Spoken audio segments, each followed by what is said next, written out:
Greetings, you're listening to Technically a Conversation, a podcast where we share an interesting topic or story with each other and hope you find it interesting as well. I'm one half of your host, Jose, and I'm joined, as always, by my lovely co-host, Isela. How are you doing today? Doing good. How are you doing? Doing fantastic. Good. We're going to do things a little bit different on this episode. For our Christmas special, we are going to tell you 3 inspirational holiday stories. Since this is a special, we would like to thank the LexCorp Corporation again for their generous donation that allows us to offer this episode to you completely commercial free. There will also not be any foul language or profanity, so you can confidently play this episode around abuelita, grandma, all the kids. Bring them around. If you could manage to pull up grandpa away from the TV and his boring football, he might be welcome as well. Now, these 3 stories were compiled by Catherine Fleur at CamilleStyle.com.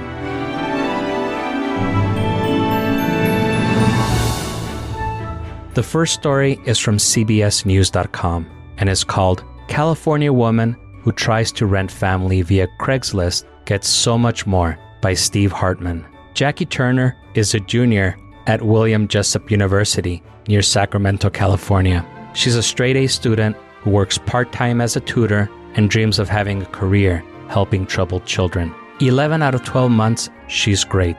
But once December rolls around, she can't help but feel depressed. When friends and peers are talking about spending the holidays with their families, she remembers she's never had that and can't relate. She never met her mother, and her father abused and neglected her. Her childhood memories are those of being beat up or locked in her room. In 2013, Jackie decided to change that and put an ad in Craigslist looking to rent a mom and dad, at least for a couple of hours.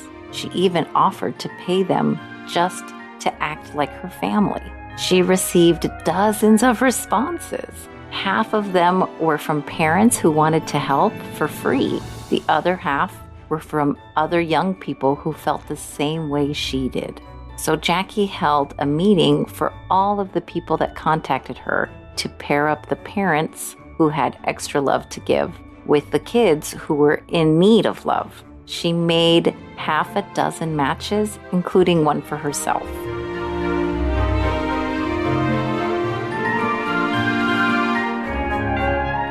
The second story, also from CBSNews.com, is called Secret Santa Brings Gifts of Cash, Hope to Ferguson. No author was given.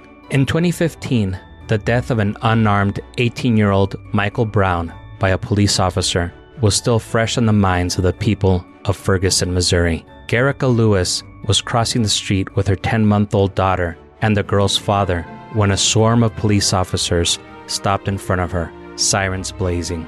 Garrica naturally expected the worst.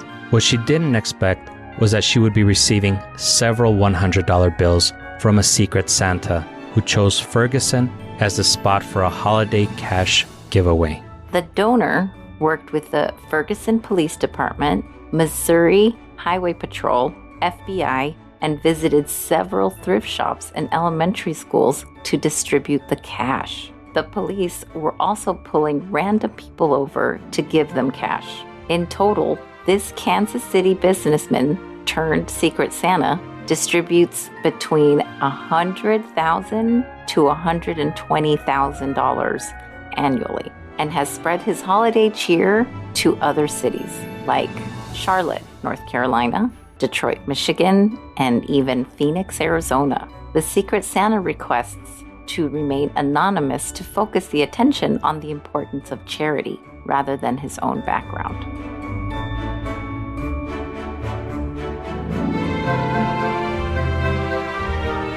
Our final story comes from the denverchannel.com from an article titled Homeless Man with Terminal Cancer Donates to Holiday Toy Drive by Liz Giraldi. This story is about a homeless man named Glenn McCarthy. He walked into an Inglewood, Colorado Walmart to buy a cup of coffee and was touched by a toy drive that they were holding. He looked in his wallet and decided he wanted to help out. So he bought a Barbie and a Hot Wheels set and went back to the hotel where he was staying. But Glenn couldn't sleep. He kept thinking about the bike that he saw so he went back to Walmart. The bike had two prices on there.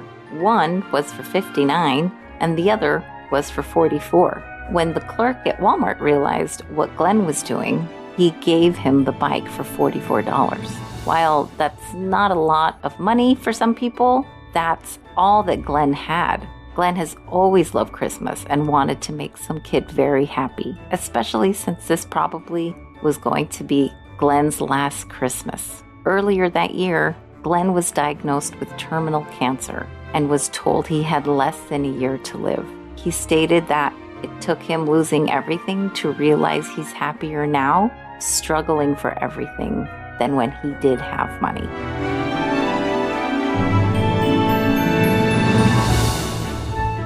So we hope that you enjoyed these short stories and found them inspirational. Check out our show notes for the full articles. We'll be back Monday with a regular episode. Happy holidays from Technically a Conversation. Yay!